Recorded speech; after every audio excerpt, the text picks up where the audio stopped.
I'm curious, what do you tell Jaylen Phillips when he draws that roughing the passer call? Because to me, it just seemed like an impossible situation. Left-handed quarterback dropping back on a fake, and he's coming from the opposite side, and he drills him, but like it looked like he was still very much so, had the ball in his hand. So I'm curious, what do you tell him during a situation like that? Difficult situation, particularly as a rusher, right? So, what I've told all the edges is to tackle quarterbacks. It even happens when they throw the ball late. Usually, if the official sees you two-hand push the guy, that's when they call it a late hit. But if you tackle the player, more often than not, they won't throw the flag. So that's the coaching point right there. It's tough. It's certainly tough, right? He didn't know if he had the ball or not, but the coaching point there is just tackle the quarterbacks. Don't push them. Aside from the 46-yard run, the Browns averaged only about 1.5 yards per rush. What did you like? What was better? Just the consistency of our run defense. There's been spots throughout the year where I thought we've played good run defense. We've just been susceptible to giving up the big one. Unfortunately, we didn't really remedy that. So until that happens, our run numbers are going to be what they were. Incredibly proud of the guys and just how they finished the game in particular when they were going to run the ball, right, and try to shorten the game. But we have to fix the 1-2 that we're giving up that are going for 30 to 40. That's what's really crushing us right now. I mean, like Kenneth Grant played one of his better games. Would you say that was more of a continuation of things you talked about previously with his technique and fundamentals kind of growing and coming along? Yeah, it really, to me, started 2 weeks ago. And you saw it in practice where he just seemed more relaxed out there, kind of let the pressure fall off, and just went out there and played football.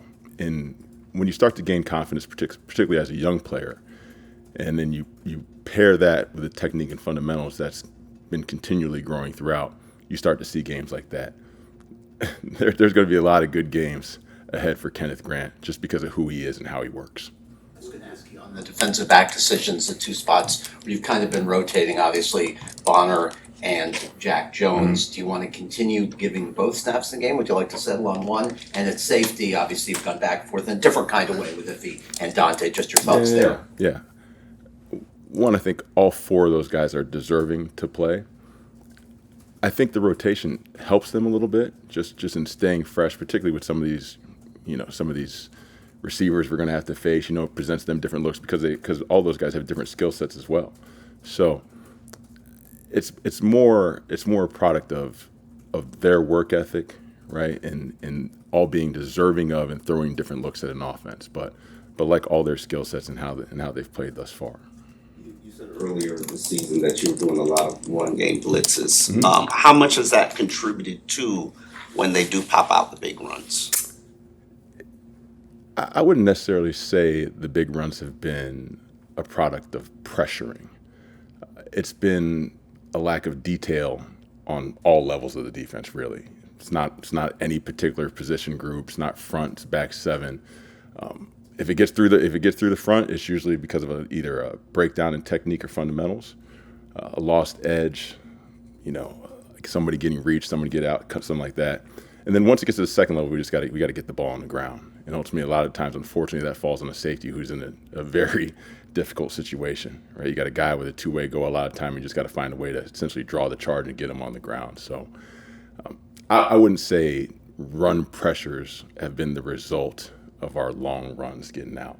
It's more just technique, fundamental flaws across the board, which ultimately falls on me, and we got to get that corrected. Does Bijan Robinson remind you of anybody from past days? Yeah, a lot of fast guys. I think, I see a little bit of Chris Johnson when you see him in terms of just all-purpose yards, how quickly when he makes this decision that he wants to get downhill, how fast he does that, and his ability to catch the ball out of the backfield too. Maybe a little bit of Marshall Faulk in there, right? It's funny because I brought up the Patriots-Rams Super Bowl, right? The greatest show on turf, because it's obviously a little bit reminiscent of that besides our record. But they have weapons all over the place, right? And we're going to have to muck this game up a little bit for us to go out there and play successful. We got a Jack Jones question for you because he always makes me smile. Yes, exactly. So he always makes me smile and laugh, whenever I talk to him. And I told him I'm going to do a story called "You Don't Know Jack." and Okay. just let him go off on topics. Yeah. Tell me about being in a meeting room with Jack. Yeah, Jack is interesting to say the least. I tease him because sometimes he just has some crazy questions for me. He'll be like, "Yeah, coach, I know you like that defense, but what if it's a night game?" I'll be like, Jack's still gonna be the same. But no, I tease, but I love Jack. He keeps it interesting. Let's say that. And again, he loves the game. He's energetic. He's passionate about it. So he's a fun guy to be around. Close to, oh, sorry. A lot of S words and F words when I Yeah, for sure. You're gonna get those. How close to ready do you think Jason Marshall might be, his first practice back, and how would the reinsertion of him change the dynamic? Yeah, tough to say, right? Just based off the limited reps we saw from him yesterday. Still have to see how he progresses throughout the week, but he'd go back to the nickel spot for us, right? And that would enable us to play Minka more at safety than we have been thus far. But again, it's still very early because he is a rookie. Don't quite know how he's going to respond and the confidence he's going to be able to play with right away without getting multiple reps. Just to that point, just what has the education process been like for him, during this long layoff? What has he been like? Has he been, I'm just curious, as what has this process been like for him now that he's getting to see a lot of tape? Yeah, I mean, you've been around that kid enough, right? You're never going to get a lot out of him verbally. The one thing you do know is that he is locked in and he's always paying attention and absorbing, even if you don't get the necessary feedback to know that. But as soon as he stepped on the field, you could see that, it's not a matter of recall for him. He's been locked in the meetings. It's just going to be about refining his technique fundamentals, gaining trust in the hammy, right? And then going out there and just getting his wind right to go out there and play multiple reps. We breather of the roughing the passer calls legit. I mean, yeah, they threw the flag, so I don't want to get fined.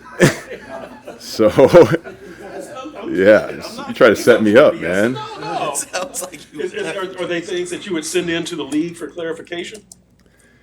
The ones that have hit us really all throughout the season are the ICTs, right? Those have occurred particularly on big downs for us, right? The third and longer situations. I remember early season, you go back to Indy and New England, we're second and long, we're getting called for ICTs.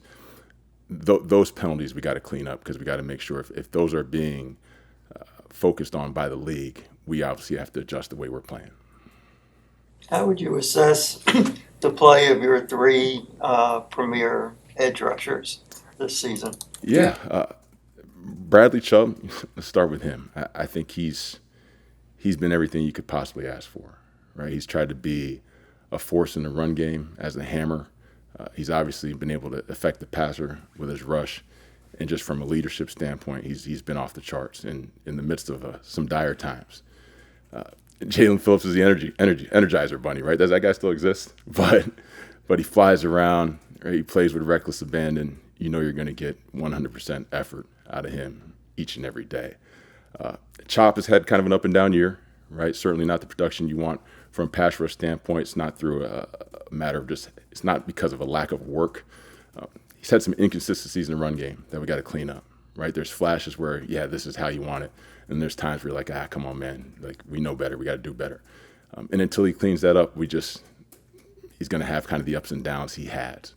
But I still love the kid, and I know how much he wants it, and we got to get it fixed. So I love all three of those guys. I know there's like rumors being floated around. I don't want to lose any of them. I want them all here, and I love them to death. Zach Sieler, he has no sacks, 3 tackles for loss, 3 quarterback hits. Those numbers are statistically down. Why?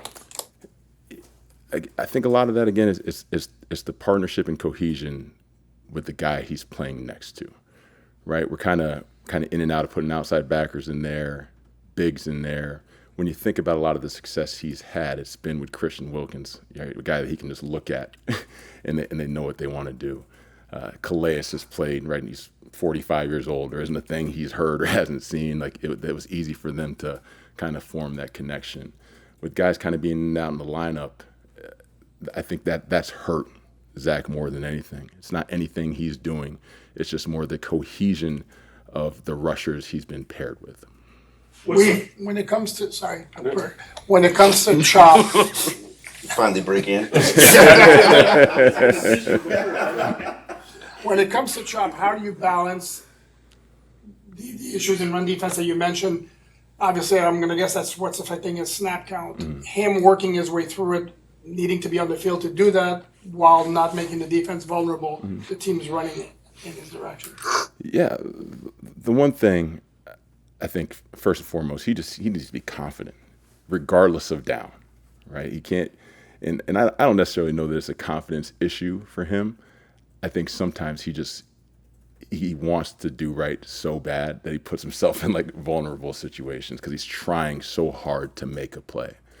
So if he can just take the pre-snap information, use it, apply it, whether that's a back offset away, right, home back, all the things that we talk about all the time. If he can use that, I think that'll give him a head start, potentially on what he's going to see, and he'd have more chance to be advantageous on the play. On the edge rushers, I know we shouldn't take Pro Football Focus as gospel. It's the only website that tries to tangibly measure performance. Yeah. Shouldn't be taken as gospel. That said, I they did rate coach Jaylen J.J. Watt, Phillips. so you know how I feel about that. Exactly. They rate Jaylen Phillips among the worst run defending edges in the league. Is that a fair Well, I wouldn't ask you to compare him to other players, but how has his run defense been this year? Has it been up to your standards? Yeah, I mean, everybody on the defense, obviously, when you rank where we rank in run defense, is probably isn't high on the PFF rankings. So I don't think that's a fair assessment of Jaylen at all. When we need him to set violent edges, he has, right? Some of the grading in PFF is probably because he's in coverage and maybe off the ball and things like that, and that probably hurts him in the grading process. For Dante, last week there was talk that he wasn't the factor or the reason responsible for the major play against the Chargers, but then we saw him not play on defense last week. Is that an injury? Was that you just trying to help him get his mind stabilized, or was it just performance based that we could practice? I don't want to take anything away from Iffy because I trust Iffy and he's going to go out there and continue to play well for us. Trader's drop in snap count was a result of him being banged up and just not wanting to put him at risk.